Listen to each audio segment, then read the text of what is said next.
Qui n'a jamais rêvé de courir avec comme seule limite sa propre fatigue physique? Hélas, la machine humaine est capricieuse et un simple grain de sable peut transformer une sortie en forêt en parcours du combattant.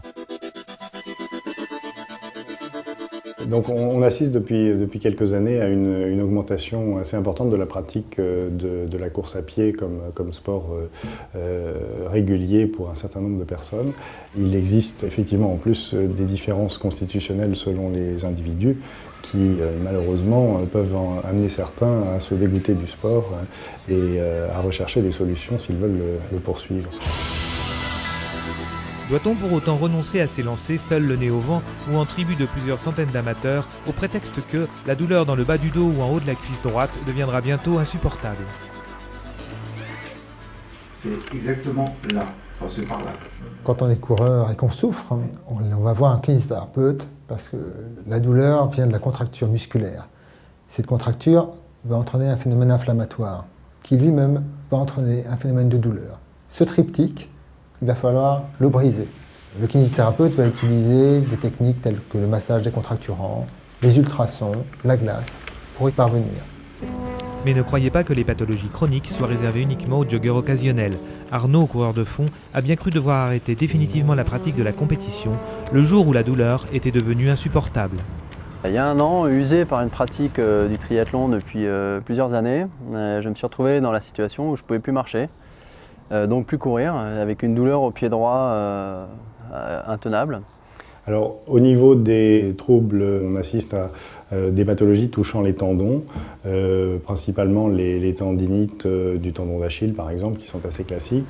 Et on voit aussi apparaître des pathologies plus chroniques qui sont liées à la pratique très régulière et parfois intensive pour certaines personnes de ce sport. Donc j'ai erré chez plusieurs kinés qui m'ont traité ponctuellement, puis qui m'ont orienté sur des médecins du sport, qui eux m'ont diagnostiqué une opération probable, ou quasi certaine, du pied droit qui occasionnerait un arrêt à peu près de 24 mois. Ensuite, ils m'ont conseillé d'aller voir un podologue pour éventuellement traiter ponctuellement la douleur en attendant l'opération. Ce que j'ai fait. Pour mettre en évidence les troubles statiques majeurs lors de la pratique de la course à pied, nous avons différents outils.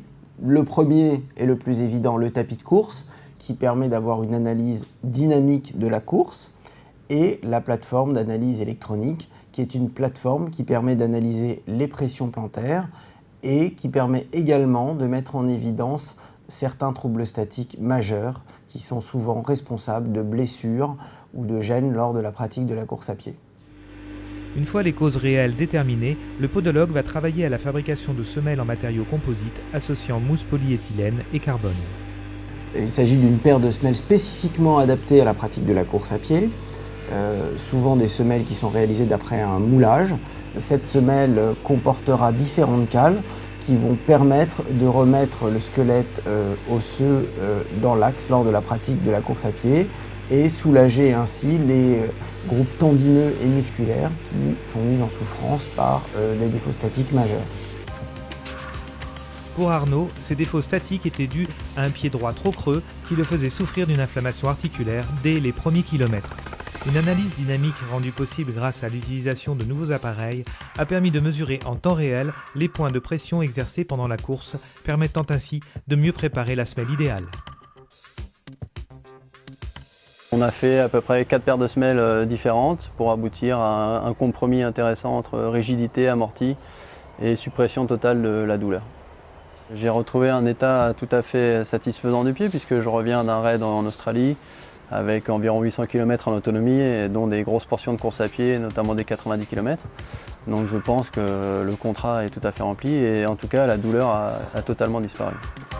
Aujourd'hui, même lorsque l'on rencontre de petites difficultés qui nous font souffrir, nous pouvons les corriger et courir à volonté, à la condition de prévenir les risques en étant bien encadrés.